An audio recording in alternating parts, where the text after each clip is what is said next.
Salut à tous et bienvenue dans Passons à table, le podcast qui vous présente les membres de la communauté WordPress. Alors aujourd'hui, on en est à l'épisode 26 et là, c'est, on veut dire, une double interview parce que je reçois Nandor Wiener et JB Audras de l'agence Woodunit qui vont nous parler d'un nouveau service qu'ils viennent de lancer. Donc, salut les gars. Salut. Hello. Salut. Alors du coup, pour commencer, alors je sais pas, je vais peut-être donner la parole à Nandor. Est-ce que tu peux nous expliquer un petit peu qui tu es et puis ce que tu fais? Déjà, merci de nous inviter aujourd'hui, tous les deux. Donc, nous, on est une agence spécialisée WordPress qui s'appelle Woodunit. Moi-même, je m'appelle Nandor Wiener. Je suis directeur général de l'agence et cofondateur avec Émilie Leroy, que tu as déjà reçu plusieurs fois, C'est il ça. me semble. L'agence existe depuis 8 ans, en fait, nos 8 ans cette année. On est spécialisé sur WordPress depuis 6 ans, il me semble. On réalise à la base des sites web et on fait de la maintenance maintenant aussi beaucoup pour des annonceurs, donc des groupes, pour des PME, des TPE, des syndicats, des associations, du public, voilà, un peu tout secteur d'activité confondu avec cette ligne conductrice qui est WordPress. Ça marche. Et alors du coup, avant de présenter JB, pourquoi cette spécialisation sur WordPress? Qu'est-ce qui a fait que vous êtes lancé là-dedans? Ouais, non, c'est une bonne question qu'on nous pose souvent. En fait, tout simplement, c'était pour avoir testé plusieurs CMS au départ. On a travaillé aussi notamment beaucoup avec Joomla. Et puis, c'est une opportunité. C'est un projet qu'on avait signé avec le musée Guimet en 2011, 2010, je ne sais plus exactement, sur lequel il y avait une grosse partie blog. Donc, on s'est intéressé à WordPress tout de suite pour cette partie-là. Et puis, on avait un développeur aussi à l'époque qui avait déjà fait un peu de WordPress. Donc, on s'est lancé là-dessus. Et puis, c'est comme ça qu'on s'est intéressé à tout l'écosystème derrière qui existait déjà. Et notamment Émilie qui s'est rapprochée de, entre guillemets, influenceurs qu'elle avait identifiés. Et je sais qu'elle avait organisé à l'époque un déjeuner avec Benjamin Lucu, qu'elle avait pris contact et qui a fini de nous convaincre en fait du potentiel de WordPress. Et voilà, c'est comme on est rentré dedans. Et ça continue toujours. Et ça continue toujours aujourd'hui, plus que jamais. C'est ça. Super. Donc du coup, on peut peut-être passer à la présentation de JB. Est-ce que tu peux nous dire qui tu es et puis ce que tu fais en fait. Très rapidement, JB Audras, hein. Je suis chef de projet technique chez Woodunit, donc avec une grosse spécialisation WordPress et puis un background de développeur à la base. Développeur qui a fait du front, qui a fait du PHP, qui a fait pas mal de choses, et du coup j'encadre un petit peu l'équipe techniquement au niveau des projets, donc de refonte ou de création de site, sur les choix, notamment au niveau du modèle de données, du back-office, etc.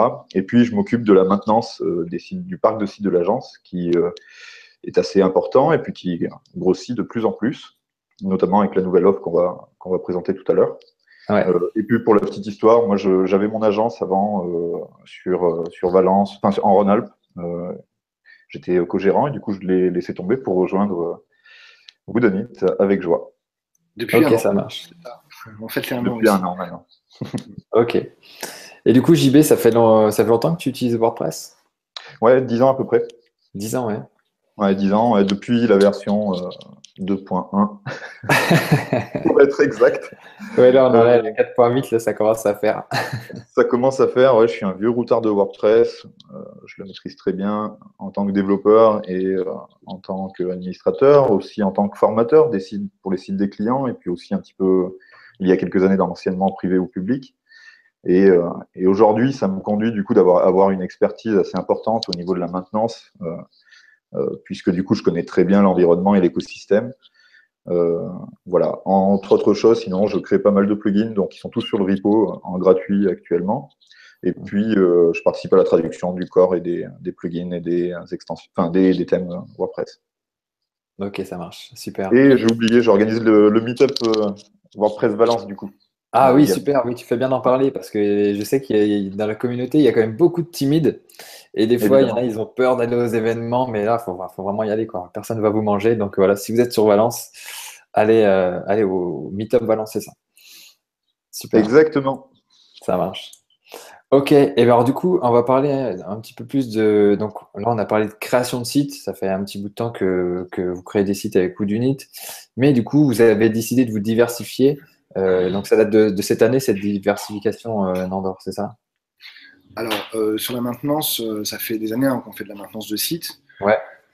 On avait une offre assez standard sur du temps passé, voilà, avec des forfaits. Et on est en train de migrer depuis effectivement plusieurs mois sur une offre vraiment dédiée avec des formules qu'on a transformées derrière en offre SaaS. Donc ça, c'est vraiment nouveau. La maintenance des sites, ça fait des années qu'on en fait sur nos Ok, sites avant tout. ok. Et du coup, alors, bah, comme tu dis, pourquoi vous avez décidé de créer une nouvelle offre? Qu'est-ce que vous vouliez faire par rapport à votre offre existante? Qu'est-ce qui a changé du coup? Mais en fait, c'est plusieurs choses. Déjà, c'est l'arrivée de JB. On en parle, mais JB vraiment a une grande expérience sur la maintenance des sites. Il en a fait une conférence, d'ailleurs. J'ai vu passer un article aussi en préparant l'interview. Exactement, il a fait plusieurs articles sur la question. Et après, c'est la demande, hein, tout simplement. On a énormément de demandes de maintenance sur des sites qu'on n'a pas réalisés. On était très frileux là-dessus. Jusqu'ici, aujourd'hui, on a mis en place vraiment une procédure qui nous permet de pouvoir nous engager sur un site, malgré le fait que ça ne soit pas un de nos sites et qu'on ne maîtrise pas du début à la fin. Et puis après, c'est aussi tout simplement l'expérience. Notre expérience là-dessus, on a vu que les besoins étaient effectivement toujours les mêmes, qu'on était capable de les catégoriser selon des types de profils, donc des types de budget aussi, euh, du service attendu, et de pouvoir en créer une offre qui soit plus lisible et plus compréhensible, à la fois pour les personnes qui connaissent WordPress et qui ont l'habitude de travailler avec des agences, comme pour les néophytes qui n'ont pas forcément de cette expérience. Voilà. Ok. Et du coup, bah, c'est quoi exactement les problématiques en fait liées à la maintenance quand en fait c'est pas vous qui avez créé le site en fait. Qu'est-ce qu'il peut y avoir comme problème, hein? Je vais peut-être le laisser répondre, JB, Peut-être sur pour cette JB, ouais. question. Ouais. Bien sûr. Du coup, par rapport au site qu'on reçoit, en fait, aux demandes de mise en maintenance qu'on reçoit, il y a plusieurs choses qui vont être checkées en amont, qui vont permettre de déterminer si le site peut être reçu, tout simplement, dans le cadre d'une prestation de maintenance, ou si, justement, on est sur un écosystème, un environnement qui est trop, comment dire, trop casse-gueule, Mhm. désolé pour l'expression, et du coup sur lequel on ne doit pas se positionner parce que derrière on y perdrait en fait plus qu'autre chose. Donc du coup en fait il y a trois éléments hein, au niveau de la maintenance. Je vais juste commencer par définir ce que c'est rapidement la maintenance. Ouais, super, ouais. Donc il y a trois échelles en fait de maintenance. Il y a la maintenance préventive. En gros c'est faire que les choses continuent à fonctionner normalement dans le temps. Donc, au niveau de WordPress, ça passe énormément par la mise à jour et par le suivi des mises à jour. Et il peut y arriver que, suivant une mise à jour, il y ait quelque chose qui casse. Et dans ce cas-là, on se retrouve dans la deuxième échelle de maintenance, c'est la maintenance corrective. Ben, il va falloir réparer ce qui a cassé. Mm. D'accord? Je simplifie les choses volontairement. Non, mais c'est Ensuite, très clair. Ouais. voilà, ensuite, on a un troisième volet qui est la maintenance évolutive. C'est des évolutions des besoins par rapport au site actuel du client. Et là également, il faut pouvoir répondre présent, en tout cas dans la mesure de ce qui a été contractualisé. Voilà, donc l'idée en fait, c'est de répondre à ces trois besoins. Donc en faisant de la maintenance préventive, donc en suivant l'évolution de WordPress, l'évolution aussi des plugins et des thèmes qui sont utilisés. Ouais. Le truc, c'est qu'en proposant des prestations de maintenance sur des sites qu'on n'a pas fait, on a un écosystème qui est hyper varié en fait à maîtriser. C'est-à-dire qu'on doit maîtriser des évolutions du corps, c'est-à-dire les connaître à l'avance. Donc, on a énormément de suivi là-dessus. Et le fait de participer à la traduction ou de suivre les évolutions techniques en tant que développeur, eh ben, ça apporte énormément justement pour anticiper sur d'éventuels futurs problèmes, etc. Ensuite, on a les mises à jour des plugins, donc des extensions. Là encore, ben, il faut connaître l'écosystème, donc il faut connaître à la fois les extensions du repo, mais aussi les extensions premium. Et ça, c'est effectivement, ça demande une expérience, une expertise quand même assez importante. Et voilà, ça s'invente pas du jour au lendemain. La montée en compétence à ce niveau-là, en fait, c'est vraiment quelque chose qui se fait sur le temps long. Donc ça, c'est assez délicat à gérer. Et puis, on a enfin la gestion des thèmes, donc pareil, premium ou du dépôt officiel. Et c'est un peu similaire au plugin, sachant que sur tout ça, en fait, va se rajouter tout ce qui a été développé sur mesure sur des sites qu'on a fait nous ou que d'autres ont fait. Et dans ce cas-là, du coup, il faut être capable de monter très rapidement en compétence sur ces développements sur mesure. Donc, c'est quand même quelque chose de délicat. Ça explique aussi pourquoi en France, il y a peu de prestataires qui proposent des prestations de maintenance en SaaS. On va dire que l'expertise de l'équipe technique nous permet aujourd'hui, chez Woodanit, du coup, de proposer ce type de prestations voilà, sans forcément se tirer une balle à chaque fois qu'on reçoit un nouveau site. Ouais, c'est clair parce qu'il y a quand même pas mal on va dire de spécificités. Chaque site peut être développé de manière différente. Les pratiques de développeurs sont pas les mêmes pour ce qui concerne le développement personnalisé. Et puis même le code des plugins, hein, ça peut être un peu dégueu parfois, quoi. Donc il faut gérer, quoi. Absolument. Bah, du coup, c'est vrai que je fais du coup beaucoup d'audits de mon côté de site, et c'est vrai que en tant que développeur, ben, de temps en temps, il faut. Enfin voilà, on sait que quand on étudie le code des autres, ben c'est pas parfait.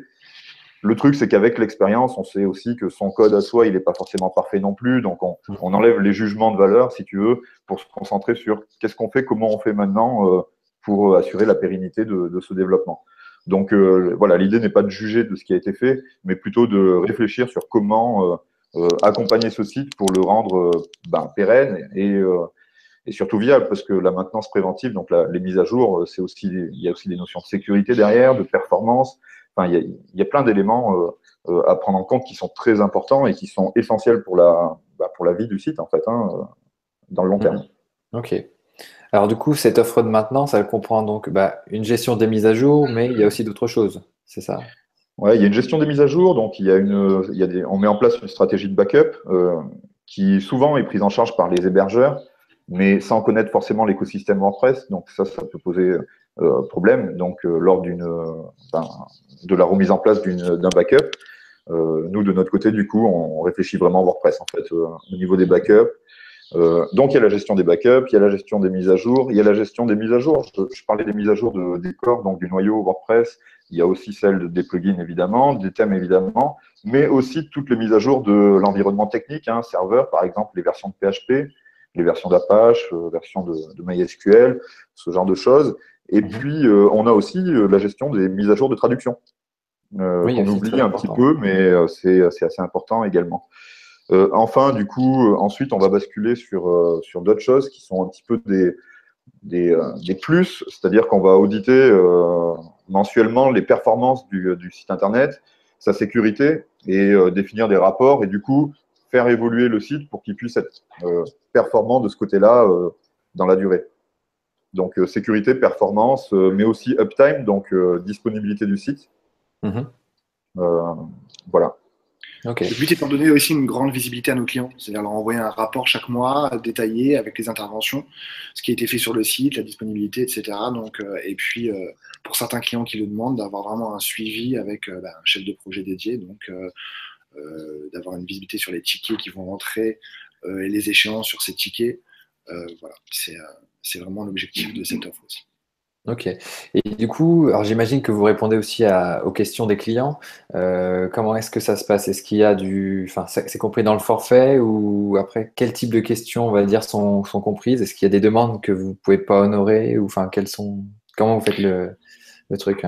Le tri. Alors, c'est vrai que c'est aujourd'hui, c'est un peu compliqué de répondre à cette question parce qu'on n'a pas suffisamment de recul encore sur l'offre qui vient d'être lancée, que nous, on a une expérience d'agence, donc qui est différente de l'expérience de ça, c'est-à-dire que concrètement, les clients, en tant qu'agence, tu les as au téléphone régulièrement, tu échanges et puis tu réponds effectivement à toutes leurs questions. Le but, c'est de pouvoir accompagner, hein, évidemment, nos clients aussi en mode SaaS, donc ça passe par un suivi de service client, par des tickets et autres.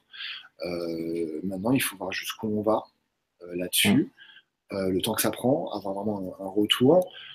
Et puis, ça fait partie aussi finalement des différentes formules qu'on a proposées. C'est-à-dire qu'il y a une formule, il y a un accompagnement qui est beaucoup plus fort que sur d'autres formules où on va effectivement, à partir d'un certain moment, ralentir et puis proposer des heures en fait complémentaires pour pouvoir aller plus loin. Ok. Ça marche. Et du coup, alors, une autre question. Justement, En fait, on n'a même pas donné le nom du service. Maintenant, ça s'appelle Keep MyWP, c'est ça? C'est ça, tout à Donc, fait. donc voilà, le nom du service, vous pouvez aller voir le site, c'est keepmywp.com, j'imagine. Oui. Donc voilà. Et alors, du coup, pourquoi s'être lancé sur ce marché exactement? Genre, tu disais tout à l'heure que le nombre de sites WordPress était croissant, d'accord, mais est-ce que c'était la seule, on va dire, raison de se lancer sur ce marché-là? Qu'est-ce qu'il y avait? Il y avait un Ce qui est sûr, c'est challenge? que, alors, déjà, c'est quelque chose dont on réfléchit depuis longtemps. Ouais, C'est quelque chose qu'on voit pas beaucoup sur le marché français, mais extrêmement commun sur le marché américain, ouais, sur d'autres marchés européens. Donc, ce sont des offres de services qu'on trouve beaucoup. Il y a beaucoup de grands noms qu'on connaît là-dessus. Donc, on s'est posé très vite la question de l'opportunité de pouvoir se lancer là-dessus. Il y a une question de logistique derrière, qu'on n'a pas forcément. Et puis, depuis effectivement 6 mois, on a de plus en plus de demandes à ce niveau-là. mhm, Donc, on s'est dit à un moment donné, c'est des demandes sur parfois des petits sites, parfois des plus gros, parfois des parcs de sites, des demandes qui sont assez différents, mais sur les petits sites aussi, se dire voilà, comment on peut effectivement y répondre, comment on peut rendre ça attractif en termes de budget et tout en restant rentable, évidemment, sinon c'est pas viable sur le long bien sûr, terme. ouais. Et donc mettre en place un process effectivement derrière qui nous permette de le faire. Et donc c'est un process qu'on a réfléchi avec l'audit dont parlait tout à l'heure JB, avec un plugin quand on voit les clients qui vont installer sur son site pour qu'on puisse prendre la main sur son site, il y a un certain nombre de choses comme ça. En disant qu'on n'était pas assez mature avant pour le faire. Maintenant, entre la demande qu'on voit et puis notre capacité à pouvoir y répondre, finalement, on a saisi cette opportunité pour se lancer. La question qui se pose, c'est est-ce que finalement sur le marché français aujourd'hui, les gens sont prêts à passer en mode effectivement SaaS pour leur site WordPress? Ça, on va le voir avec le temps. Ce qu'on voit aujourd'hui, c'est qu'ils vont appeler, évidemment, avant de pouvoir souscrire en ligne, ce qui est assez logique, mais c'est pour ça aussi qu'on souhaitait pouvoir garder ce service pour répondre à leurs questions avant. Donc, on va avoir un certain nombre de questions, un certain nombre de points à lever auprès d'eux avant qu'effectivement ils passent vraiment à la souscription.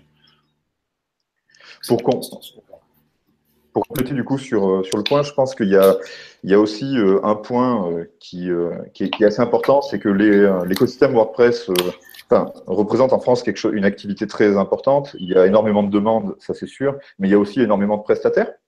Qui soient freelance, agences de différentes tailles, plus ou moins grosses, personnes qui sont agences ou prestataires qui sont parfois très fortement impliqués dans la communauté WordPress, ou parfois qui en font uniquement de temps en temps pour répondre à des besoins ponctuels. Et par rapport à toute cette offre qui est très riche en France de prestataires, du coup, on va se retrouver avec beaucoup de prestataires en fait qui vont avoir du mal à gérer à un moment donné la maintenance d'un parc de sites important au fur et à mesure des années. Et d'ailleurs, Woodenit a été confronté finalement à cette question, se l'est posée et a réussi à répondre à ce défi finalement de gérer un parc de sites qui grossit et qui grossit encore. Et du coup, au final, le fait de proposer un service en SaaS, en fait, ici, ça va nous permettre de répondre à un besoin sur lesquels d'autres agences, d'autres freelances, d'autres prestataires vont pas forcément vouloir se positionner parce que gérer la maintenance d'un parc de sites qui grossit tout le temps, ça peut être très complexe. Et clairement, ça peut être aussi risqué puisqu'il y a des contraintes contractuelles de disponibilité du site, etc., sur lesquelles il faut se positionner et ça peut être très compliqué à gérer pour une agence ou un freelance qui finalement a plus vocation peut-être, pour certains, à créer un site internet plutôt qu'à le maintenir dans la durée ensuite. Et donc, c'est là où on a souhaité se positionner. Donc, effectivement, c'est pas une offre qui aujourd'hui entre en concurrence avec énormément d'offres en France, c'est plutôt une offre qui vient se rajouter par rapport à une prestation de base qui a été effectuée par un prestataire.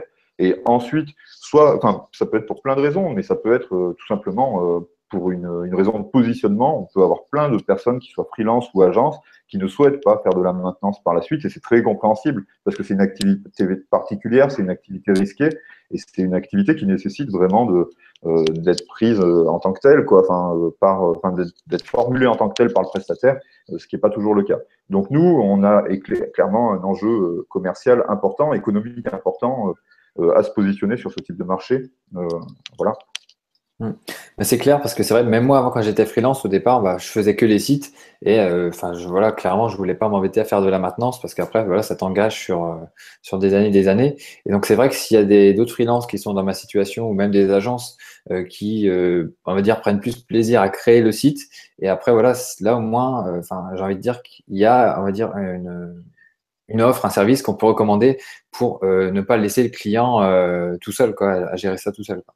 Tout à fait, il peut y avoir une complémentarité finalement avec d'autres confrères, et pas concurrents pour le coup, Mhm. avec d'autres confrères effectivement qui ne souhaitent pas s'occuper de ce type de prestations, effectivement. C'est pour ça qu'on souhaite aussi proposer des offres d'affiliation, hein, pour qu'on Mhm. soit recommandé et que ça puisse profiter aussi aux personnes qui nous recommandent. Oui, que ça fasse du gagnant-gagnant, quoi, carrément. Ouais. Exactement. Super. Ok. Alors du coup, bah, comment ça marche pour un client? Dès qu'il a envie de souscrire à une offre de maintenance sur votre site, il va sur Keep My WP, il s'inscrit, comment ça marche? Voilà, il va choisir sa formule, Ouais.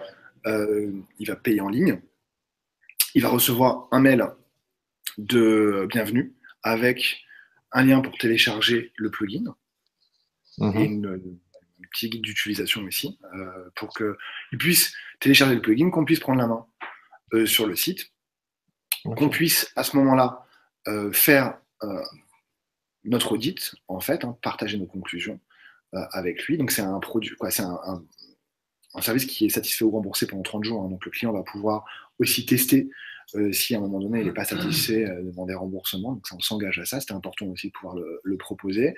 Et de manière inverse, si jamais le site, au moment du pré-audit, on voit qu'effectivement on n'est pas en mesure de pouvoir le maintenir, on va effectivement rembourser le client. Mais ça arrive quand même dans relativement peu de cas. Donc on va réaliser ce pré-audit, partager nos conclusions, et puis ensuite mettre à jour le site, et puis assurer la maintenance ensuite. Donc le client reçoit les rapports chaque mois et puis peut intervenir et poser ses questions directement par le biais d'un petit ticket dont il recevra des accès. Ok, super. Ouais, donc l'idée, c'est vraiment, on s'inscrit, après on récupère un plugin, on l'installe et après ça fait le pont entre votre service et le site. Et puis après, comme ça, vous pouvez récupérer toutes les infos et voir si ce site n'est pas, on va dire, trop risqué. Et Voilà. enfin, dans la majorité des cas, ça ne l'est pas. Et donc, et après, voilà, ça fonctionne comme ça et ça tourne, quoi. Voilà, sur les 10 derniers sites audités, je pense qu'il y en a un qu'on n'a pas pris un GPS, à Ouais, peu près ça, en termes de ratio. Ouais, c'est ok. ça. Après, la population des sites internet qu'on a reçus pour la phase de lancement en pré-audit n'est pas forcément représentative, mais c'est vrai que ça, on a pu constater que dans la majeure partie des cas, même avec des sites qui n'ont pas été mis à jour depuis parfois 2 ou 3 ans, on peut arriver à proposer une prestation et remettre le site sur les rails et à le conserver en bonne santé par la suite. Euh, c'est vrai que par rapport à ça, je parlais tout à l'heure d'expertise en fait ou d'expérience plutôt nécessaire pour ce type d'activité. C'est sûr que voilà, de notre côté, dans les audits, en fait, il va y avoir c'est quand même assez complexe et ça demande surtout une capacité d'interprétation qui est importante puisqu'on va effectivement faire le delta entre la version du plugin, par exemple, Intel installée sur le site et la dernière version disponible pour de vrai, donc pour voir un petit peu les deltas de mise à jour à réaliser. Mais il n'y a pas que les deltas qu'on va regarder. Il y a aussi, par exemple, depuis combien de temps ce plugin n'a pas été mis à jour. Est-ce qu'au niveau de la communauté, par exemple, il a été banni du repo? Est-ce qu'il a été sorti? Est-ce qu'il est encore disponible? Est-ce qu'il a été racheté par une autre entreprise? Enfin, il y a plein de choses un petit peu à savoir. Et du coup, de ce côté-là, en fait, c'est à ça que va servir ce premier audit, hein, finalement, du site, qui est fait Mhm. en partie automatisé, donc, pour remonter les informations. Donc, on se connecte à toutes les API WordPress, c'est assez technique. Et ensuite, qui est en partie réalisé par l'interprétation humaine, hein, finalement, puisqu'il faut avoir l'expérience de l'écosystème. Ouais, de se dire ça, je le sens pas trop, etc. Ouais, c'est ça. Il y a une part de subjectivité, effectivement, dans ces audits qui ne sont pas que techniques. Ok. Et du coup, qu'est-ce qui peut être vraiment rédhibitoire pour qu'un site ne soit pas pris dans votre offre de support? Bah, clairement, aujourd'hui, ça va être un site qui va avoir des développements spécifiques qui touchent au corps, des développements spécifiques qui ont été réalisés sur un thème directement, sans thème enfant. Ça, c'est pas forcément toujours rédhibitoire parce qu'on peut aussi proposer du coup une prestation de mise à niveau dans ce cas-là. Donc, tout dépend après, finalement, du choix du client, de comment il va vouloir se positionner, quel est son degré d'investissement ensuite possible par rapport à son site. Voilà. Après, on n'est pas dans on pourrait aussi, sur un site qui est très mal sécurisé, par exemple, ou très mal mis à jour, maintenu, bâtir une sorte de forteresse autour de ce site pour que, au niveau au moins de la sécurité et des enjeux de hacking, etc., ça soit safe. Mais c'est pas l'objectif. L'objectif, c'est d'avoir des sites qui puissent être maintenus réellement, donc mis à jour, etc. Et dans ce cas-là, c'est pas des choses sur lesquelles on va se positionner. Notre objectif, c'est pas de bâtir voilà une forteresse autour d'un site mal conçu qui finira par se casser la gueule un jour, mais plutôt d'avoir des sites qui sont capables d'évoluer et de suivre le cycle de maintenance WordPress, qui est un cycle d'ailleurs quand même assez court, hein, puisqu'on a des mises à jour très rapidement. Ouais, ok, super. Et du coup, Nandor, on a parlé des offres, mais est-ce que tu peux nous les détailler un petit peu plus? Quel type d'offre vous avez exactement? À qui elles s'adressent? Alors oui, bien sûr. Alors on a une première offre qui va être... En fait, on a 3 offres déjà, pour avoir une vue globale.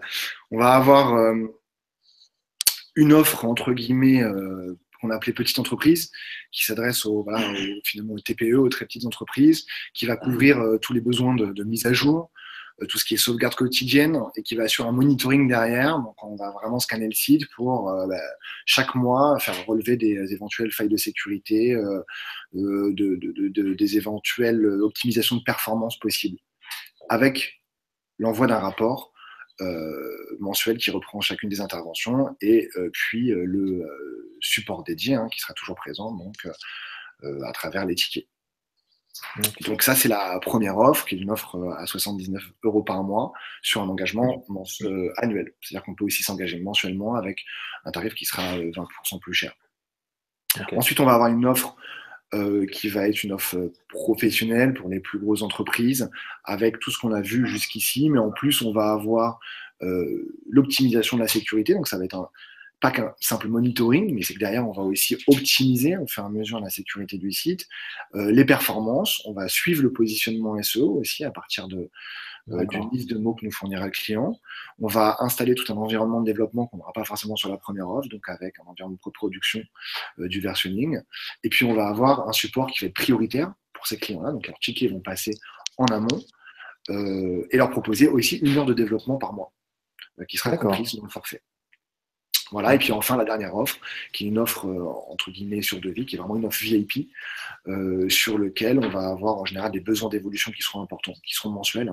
Ça nous arrive beaucoup aujourd'hui d'avoir des clients qui chaque mois vont avoir 10, 20 heures d'évolution, voire plus, à réaliser, avec aussi vraiment un account manager dédié, une personne qui va suivre le site, qui va pouvoir conseiller le client et puis organiser des ateliers avec lui régulièrement. Voilà, c'est vraiment vraiment avoir un partage d'expertise pour justement que l'évolution se fasse le mieux possible, que ça ne parte pas dans tous les sens. Exactement, tout à fait.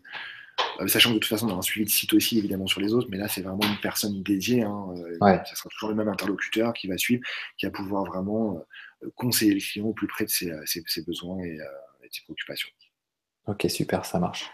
Alors du coup, depuis tout à l'heure, on parle de SaaS, mais peut-être qu'il y a des gens qui ne savent pas encore ce que c'est que le SaaS. Est-ce que l'un d'entre vous pourrait nous expliquer ça? Du coup, le SaaS, à la base, donc c'est Software as a Service, c'est des logiciels vendus sous forme de service. Ça, c'est la définition de base, ça a évolué, on continue à utiliser ce terme. Alors moi, je l'aime pas trop par rapport aux services qu'on propose, mais bon, ça c'est personnel. On continue à l'utiliser parce qu'en fait, ici, l'objectif, en gros, c'est finalement de proposer en fait un service de maintenance à distance où la personne, du coup, va avoir finalement une communication entre son site et notre console de gestion de maintenance, de suivi de maintenance. On en reparlera peut-être après. Et du coup, on va avoir la possibilité, nous, d'interagir sur le site, d'interagir avec le client aussi. Et tout ça va se passer finalement à distance. Donc, l'origine du SaaS, c'est aussi l'utilisation de messagerie instantanée, mais aussi d'outils de tickets à distance, etc. Et on va bâtir toute cette offre en fait autour de ce suivi à distance de chaque site dans l'esprit SaaS de base. Ok, ça marche. Tu veux rebondir là-dessus, Nandor? Bah, je pense que tout est dit. Tout est dit, c'est bon. Tout est dit, Ok. oui, tout à fait. Alors du coup, peut-être qu'on peut parler on va dire le couple SaaS et WordPress, parce que c'est vrai que c'est pas forcément, parce que j'imagine que votre site il est basé sur WordPress, la console dont tu parlais, JB. Alors, non, pas directement. D'accord. Ça pourrait. Ça pourrait être le cas, mais non, du coup, on se base sur une architecture qui a été développée par euh, des, euh, des gros acteurs de la communauté internationale qui sont à l'origine de pas mal de choses au niveau de la maintenance. Donc, je parle de Manage WP. Ouais. Ça, par contre, derrière, nous, en fait, ça va être ça va être pour la partie gestion de la maintenance. Ensuite, derrière, notre offre, elle est plus complète que ça, puisque finalement, on va avoir tout le suivi, qui est fait par une personne chez nous, et qui Mhm. va justement permettre de suivre tout ça, éditer effectivement, finalement, non seulement les rapports de maintenance mensuels, mais aussi, du coup, en tirer finalement les conclusions qui sont derrière. Et du coup, retourner ça finalement au client en ayant une connaissance vraiment assez importante de son site, de son environnement, de son écosystème à lui. Donc c'est vrai que l'exercice n'est pas forcément simple puisque chaque installation sera très différente et du coup, ben, il faut pouvoir sauter finalement d'un environnement à l'autre et se mettre ben, finalement dans les dispositions permettant de se dire ok, ce site-là, il a telle spécificité euh, et voilà. Enfin, et tout ce suivi de maintenance en fait va se faire par là. Ok. Par rapport à ça, par contre, le plugin d'audit du coup qu'on développe, en fait, toute la partie audit préalable, en fait, finalement, à la maintenance, tout ça, c'est quelque chose que nous, on a bâti sur mesure. Donc, Mhm. c'est du développement Woodenit. Et il va peut-être y avoir, mais alors là, peut-être que je m'avance un petit peu, une version publique et gratuite de cet outil d'audit finalement qui sortira. Là, on est en discussion, on est en train de finalement matérialiser ça, mais ça fera peut-être l'objet voilà, d'un produit à disposition de la communauté par la suite, sous une forme ou une autre. Ok. Et donc c'est un audit, on va dire, quelles sont les branches de cet audit plutôt? C'est un audit technique, un audit SEO, un audit sécurité. Alors, pour divulguer toutes ces informations hyper confidentielles, allons-y, soyons fous. L'audit va passer par 5 points. Audit donc de sécurité, évidemment, de maintenance, donc de suivi des mises à jour. Mhm. Voilà, et permettant de faire remonter les deltas dont je parlais tout à l'heure entre la version utilisée sur le site et puis la version disponible au niveau des différents dépôts, qu'ils soient premium ou officiels. Mhm. Voilà, donc ça c'est pour la partie maintenance. Partie sécurité, j'en ai parlé. Ensuite, on va avoir une partie SEO, donc le référencement et aussi l'optimisation surtout, parce que c'est ce que veut dire SEO, pour le référencement du site internet, donc remonter ces indicateurs-là, ce qui peut nous permettre, même si on ne prend pas le site finalement en maintenance derrière, parce que c'est trop risqué, etc., le client repart quand même avec ces informations-là, ce qui n'est pas... voilà. Ensuite, on va avoir deux derniers points qui sont les performances, qui sont hyper importantes aujourd'hui. Mhm. Et puis l'accessibilité. Alors dans l'accessibilité, on a accessibilité au sens du W3C, enfin des WCGA, CAG plutôt, WCAG, qui permettent d'auditer l'accessibilité pour les personnes présentant des handicaps, mais aussi l'accessibilité finalement plus générale en termes de contenu du site internet. Donc voilà, l'audit va être sur 5 points, avec des points très informatifs et puis des points par contre qui sont plus techniques et qui nous permettent finalement d'envisager la maintenance dans la durée de ce site ou pas. Ok, super. Alors du coup, où est-ce qu'il faut s'inscrire ou s'abonner pour être tenu au courant du lancement de ce produit? Alors pour l'instant, c'est vraiment plus suivre We Don't It sur Twitter. Ouais, Nous, à chaque fois qu'on publie un article, on va le relayer. Donc c'est à travers ça qu'on organise notre communication aujourd'hui. ça marche. Et puis voilà, quand on aura de nouveaux produits ou services qui sortiront, on aura peut-être des comptes dédiés, mais c'est le cas de Keep My WP pour l'instant. Mhm. Mais on centralise vraiment la communication via We Don't It. Ok, super. Bon, bah, je pense qu'on a fait le tour. Vous voyez autre chose à rajouter sur cette offre de maintenance ou sur autre chose? Juste par rapport à la maintenance, au tout début de l'interview, avant de commencer l'interview, tu me demandais si c'était possible de parler, de donner quelques liens, quelques outils. Ouais. Peut-être effectivement, j'ai déjà mentionné le partenaire qui nous permet de proposer la console de maintenance, voilà, qui propose une offre commerciale, hein, clairement.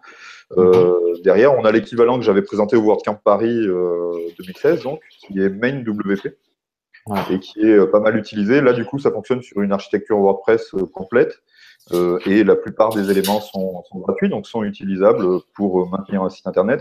On a fait le choix, en fait, finalement, de basculer sur un outil plus complet, plus complexe, plus coûteux aussi, pour des raisons finalement de volume, puisqu'on a un parc de sites important et qui grossit du coup avec cette offre forcément. Donc là, on est sur des architectures qui sont quand même plus complexes, des environnements plus complexes. Ok. Et là, du coup, pendant que tu parles, j'ai une question de dernière minute qui me revient. Est-ce qu'on peut parler un petit peu de l'aspect juridique qui est lié à la maintenance? En quoi c'est important, même pour ceux qui veulent faire leur propre maintenance, quelles sont les choses à prendre en compte quand on crée une telle offre? Alors, tu veux répondre, JB? Qui se lance? Non, vas-y. Non, moi, je ne vais pas avoir tu... beaucoup d'éléments à donner sur cette base-là parce que, en fait, c'est beaucoup Émilie qui a travaillé effectivement sur les conditions générales, sur comment se couvrir, mais finalement, on retrouve beaucoup d'aspects aussi qui sont communs avec la création de sites. Hein, mais, donc voilà, moi, ce que je recommanderais, c'est évidemment de ne pas négliger cette partie-là, de la travailler, de la voir avec un avocat. Ça, c'est indispensable avant de sortir une offre de ce type-là. Et pouvoir se couvrir en termes de responsabilité. Donc, de toute façon, évidemment, de toute façon, on a toujours, et ça fait 8 ans qu'on a l'agence, hein, on a eu beaucoup de cas, effectivement, sur les sites internet, des projets qui sont très bien passés, d'autres qui sont moins bien passés. L'important, c'est de montrer sa bonne volonté dans les moments où, effectivement, on peut avoir des problèmes, montrer qu'effectivement, l'équipe est derrière et qu'elle fait le nécessaire, elle se donne les moyens d'y arriver. Et c'est ce qu'on fait à chaque fois. Au-delà des aspects contractuels, ce que je voudrais ajouter, c'est qu'il y a un aspect très très important quand on propose ce type d'offre, c'est la transparence en fait, et la communication finalement, puisque à partir du moment où on donne les informations en fait dont on dispose à propos du site internet et qu'on communique dessus, c'est pour nous via les rapports évidemment de maintenance, ça permet justement de montrer que les choses sont suivies, et ça c'est important en fait finalement en termes de responsabilité derrière, puisque effectivement aujourd'hui si des hackers veulent hacker un site et le veulent vraiment, ils ont forte chance de pouvoir y arriver d'une manière ou d'une autre. Ça peut être par des voies beaucoup plus matérielles, par des coups de téléphone, etc. Donc, on sait que de toute façon, c'est très difficile de se prémunir. Voilà, la sécurité à 100% sur Internet, ça n'existe pas. Maintenant, derrière, l'objectif, c'est de tout mettre en œuvre. Donc, d'avoir vraiment un enjeu de moyens, finalement, plus que de résultats, de tout mettre en œuvre pour que tout se passe bien. De mettre toutes les chances du côté du site, quoi. C'est ça, exactement. Et puis apporter toute cette transparence. C'est ce que tu disais, JB, exactement. Ouais. Ok, super. Bon, cette fois, je pense que là, on a fait vraiment le tour de tout ça. Donc, j'imagine que si vous voulez en savoir plus, allez sur keepmywp.com. De toute façon, je mettrai tous les liens sous la vidéo. Et puis, en tout cas, merci, messieurs, d'être intervenus dans le podcast. Et puis, merci à toi de nous avoir invités. Voilà. Surtout, n'hésitez pas aussi à aller aux événements pour rencontrer Nandor, JB et d'autres membres de la communauté WordPress. Donc, aussi des meet-up, c'est important. Et puis on fera le bilan de KeepMyWP dans 6 mois ou 1 an, si tu veux, voir qu'effectivement, avoir un vrai retour d'expérience, parce que là, c'est vraiment tout frais encore. Ok, avec plaisir. Et puis du coup, abonnez-vous à la chaîne YouTube du blog, de la marmite, pour recevoir les futurs épisodes de Passons à table, les tutos, etc., les devoirs Alex, tous les contenus que je mets en ligne. Et donc, merci de nous avoir écoutés jusqu'au bout. Et sur ce, je vous souhaite une très bonne journée et à très bientôt. Ciao. Merci à tous. Au revoir.